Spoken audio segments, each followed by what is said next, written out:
Hi, Lewis. It's so exciting to talk to you again, man. What's up, Chris? How you doing, man? I'm good, man. I'm good. We spoke a few months back at the Top Gun Maverick premiere, and since then, Maverick's gone on to become the biggest movie of 2022. So, how's your life changed these last few months being in the most popular movie of the year? It's been beautiful, man. It's been a great couple of months. I mean, it's just been the most fun part is being able to finally celebrate the release of this movie with all these people that have worked so hard on this movie, and the fact that it was received so well is just the icing on the cake. I mean, Yeah. it was such a once in a lifetime type of movie to make for everyone. I think, even Tom Cruise, who has done everything under the sun, that was a groundbreaking flagpole in his career. Mhm. And so that it's been beautiful to share that with everyone, man. And I got no words. I'm still trying to find them. Oh, man, that's awesome. Have you got a matching Top Gun tattoo with Danny yet? Dude, Danny, man, he got the F-18 on his. I know. He showed me. Unbelievable. I have not done that. I don't have any tattoos. So to do the first tattoo as an F-18 would be pretty boss. And I might have to think about it. I think that'd be pretty great. The trick, you just have to get it somewhere. You have to get your first tattoo somewhere that you won't ever see. Somewhere on your back or something Yeah. you know what I mean? Because Right. then if you get sick of it, at least you'll never have to see it. That's, and if you don't, then you can start venturing out into some other places. But Right. Yeah. Yeah. It's really true. I mean, Danny went right for the forearm. You see that? yeah, I saw I didn't even get the full word out. And he was like, he had his forearm up, just showing me. Yeah, dude. Yeah. It's epic. Pretty cool. Now, the Blu-ray for Top Gun Maverick's coming out on Halloween, right? October 31st. So roughly how many copies do you think you're going to give away to trick-or-treaters? Oh, man, that's a brilliant idea. I hadn't even contemplated that. I better go. Well, so if it comes out in the morning, I better go, to Best Buy immediately. Yeah. Do you even have to go to Best Buy? Can't you just have Paramount just ship you a box and be like, I want to hand these out to trick-or-treaters? That's true, actually. I think a box of these. Discussion with Karen, and they're on their way, I'm sure. But do I want to just give them away, or do I want to have a shelf full of only Top Gun Maverick? That's a great question. I could see it going both ways. You should just get enough for both, where you can do both. True. Okay. All right. I'm gonna take Karen right now. I'm gonna get 100,000 of these fuckers. And then everybody's going to be like, wow, the Top Gun Maverick Blu-ray sales just through the roof. Little do they know Lewis has 100,000 that he's sitting on.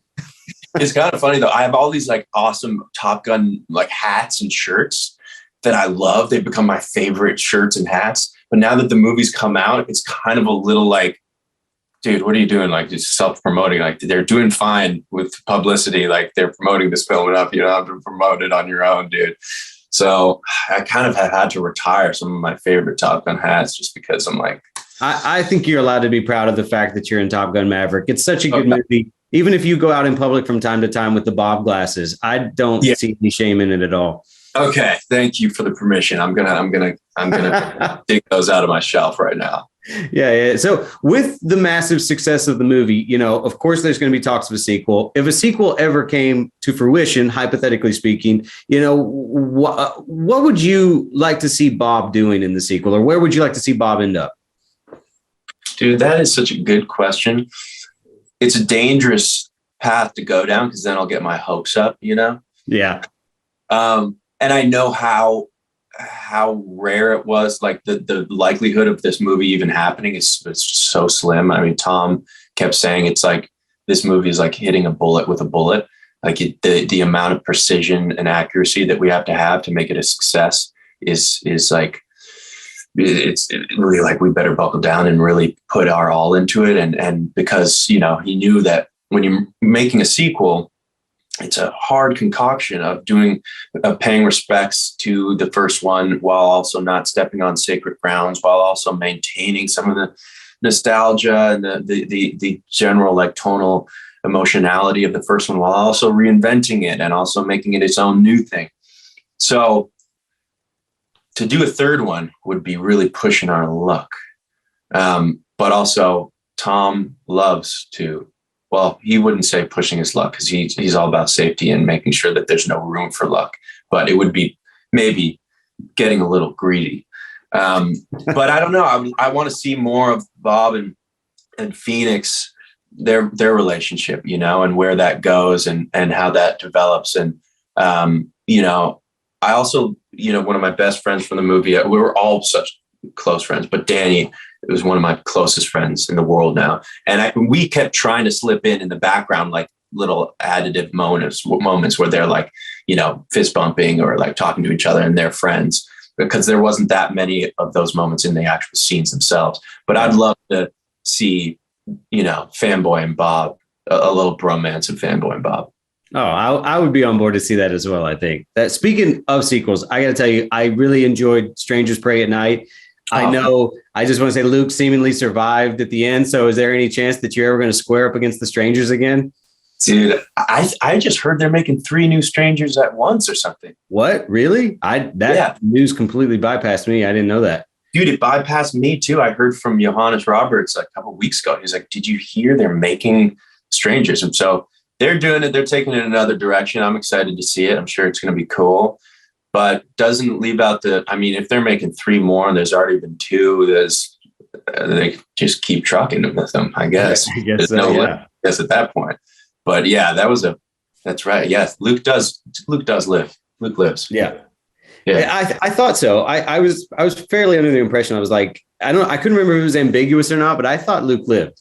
We shot some like hospital sequence that was cut out because it was too obvious that he lived, but they wanted the mystery, I think, in there. Gotcha. Well, it's not like you're, you know, there's no shortage of work that you're doing right now. I mean, you've got Salem's Lot coming up and Outer Range just got a 2nd season. So congrats to both of those, by the way. That's amazing. Thank you. Have you guys begun working on the 2nd season of Outer Range yet? I think we're starting in mid-March next year. Oh, nice. Awesome. So they've got the writer's room cooking right now. I'm excited to see where that goes. And yeah, still waiting to hear about when Salem's Lot is going to be released. It's been pushed twice, just because COVID and some editing stuff. Yeah. That's going to be a fun one. I'm excited about that. I love Stephen King adaptations. I mean, there's been some really wonderful ones, and then there's been some like pretty rough ones, you know, but I love, and in Salem's Lot, you know, I'm not always someone who's on board for like remakes, but Salem's Lot is one that like feels pretty ripe for it. I feel like it needed it. So, you know, how faithful do you feel like your film's going to be to the book? Good question. It's a scary thing doing these remakes, man. It's like, it's like this and Top Gun. There's such pressure and such, it's a hard concoction to kind of conjure up, to make it successful. But Gary Dauberman, the director, is really keen on doing justice to the book, but also, you know, the previous adaptations were like mini-series. They were like 2-parters. Yeah. Because it's it's a hefty book and there's so many different moving parts and so many characters. And so there are some, you know, parts where Gary had to compress and had to, like, you know, find what was really at the heart of the movie to keep in. But for the most part, he's like really true to the book and keeping a lot of the original dialogue in there. He's a Stephen King hound dog, so he doesn't want to do Stephen it dirty, you know? And so I think it's in good hands. Gary's a really smart guy who's really kind of has got a keen eye for how to make things. I think like not just lean on the jump scares, but kind of lean on like more conceptual and visual things that kind of like that, rather than like a shock that you like, that kind of like fades out of your body. And in the next 5 minutes, something that's more visually like an imprint that's burnt into your retinas as a disturbing image that like, kind of like you'll wake up in the middle of the night, like can't shake it out of your head. And I think that's the stuff that sticks with you, right? That's the stuff, like a jump scare is like fine and it gets you in the moment, but then it's gone. But it's those visuals that, like, you know, you leave the theater and a couple of days later and they're burned into the back of your eyelids. And you're like, I can't stop thinking about that awful thing I saw. Yeah, exactly. I think that's what Gary was after. I think he's smart for doing that. I'm very excited, and I can't imagine. Yeah, I think Stephen King's gone on record of saying it's his favorite book that he's ever written. So Yeah. I can only imagine the pressure you guys must be feeling to not let Stephen King down. Man, dude. But I think I heard from Gary that he has seen it and approves. Oh, amazing. That's awesome to hear. That's all hearsay. I don't want to Sure. Do you have a personal, like a favorite Stephen King adaptation? Oh, I mean, I just have to say Salem's Lot because I was so immersed in it. And I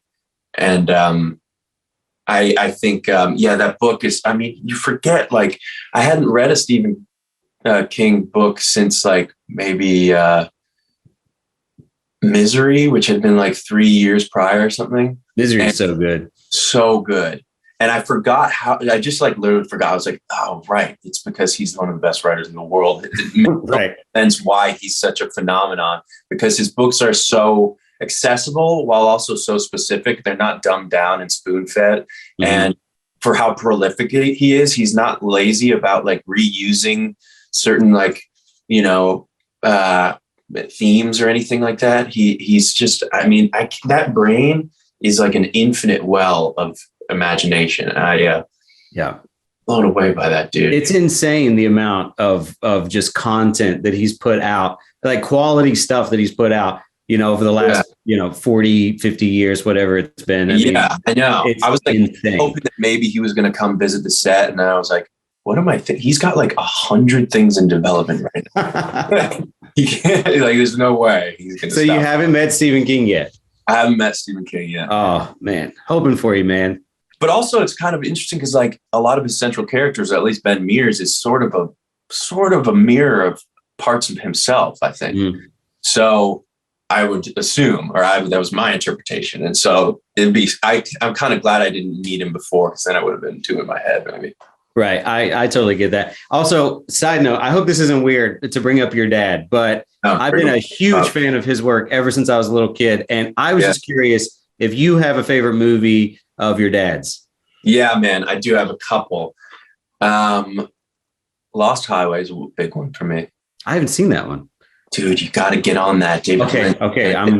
My dad and Tricia Arquette and Robert Loggia is a wild one. It's not everyone's cup of tea, but it is trippy and cool. I love that. And then I love this movie called Zero Effect that he did. Oh, nice. Ben Stiller, where he plays like this private eye who's like kooky as hell.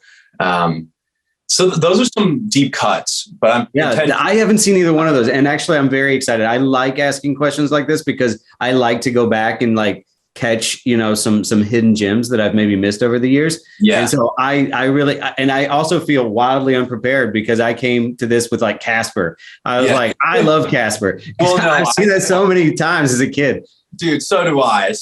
Granted. And Spaceballs, I was like raised on Space. Yeah, Spaceballs is amazing. And then, I mean, he's got the best presidential speech of all time in Independence Day. Unbeatable. Yeah, I was going more deep cuts. I was navigating around some more maybe obvious answers, but no, I'm happy you said those because I want to go check those out now. Yeah, check them out. I want to hear what you think, man. I mean, Zero Effect especially is so wacky. I love it just because his character's so. I mean, he's one of the funniest people I know, and there's certain gems where he really gets to like soar in that. Mm-hmm. I think, and people maybe forget that he's like comedically brilliant. Like Accidental Tourist, he's funny as hell in that one. There's just, I mean, I don't know why. I guess I like the ones where he's funny, but Lost Highway is not very comical. It's dark and kind of disturbing, but it's good. Awesome. I can't wait to check it out. I like your dad so much that I hated The Grunge because, or not The Grunge, what is it? The Grudge. I said The Grunge. Yeah. I hated that movie where he listened to Nirvana songs all day long. Yeah. No, I hated The Grudge because he dies off so quickly, and what are you doing? Why am I watching now, Bill? Right. There's no point in me even continuing with this. Look, this was an absolute pleasure. Thank you for taking the time to talk with me today. Dude, I love talking to you again. Thank you so much for that. Such good questions, man. I'd love to talk with you again. Okay, yeah, that'd be great, man. Hopefully, come Salem's Lot time, we'll Salem's Lot, and I'll ask you about Zero Effect and Lost Highway. All right, do it. I talk to somebody. All right, thanks, man. Thank you.